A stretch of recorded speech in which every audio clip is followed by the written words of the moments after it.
hay-adda u dooda xuquuqda aadanaha ee Amnesty International ayaa soo dhaweysay xariga wasiirka amniga ee Jubbaland Cabdirashiid Xasan Cabdinuur Cabdirashiid Janan oo dhowr maalmood ka hor lagu xiray magaalada Muqdisho. Taliska booliska Soomaaliya ayaa xaqiijiyay xariga wasiirka waxa uuna sheegay in loo haysto dambiyo la xiriira xuquuqda aadanaha.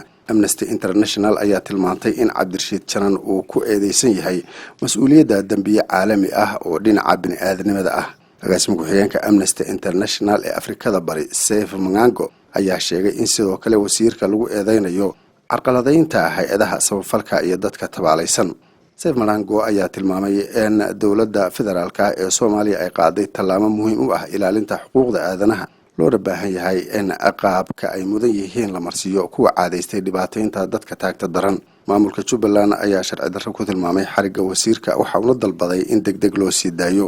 Sidoo kale Jubbaland ayaa sheegtay in ay ka walacsan tahay nolosha iyo amniga wasiirka.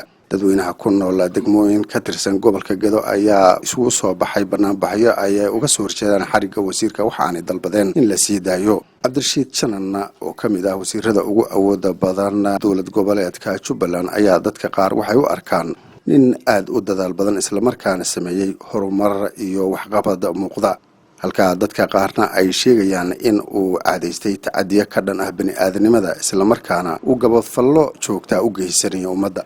Maxkamadda gobolka Banaadir ayaa horay u burisay dacwad Cabdirashiid Janan ka taalay oo ka timid xafiiska xeer ilaaliyaha qaranka.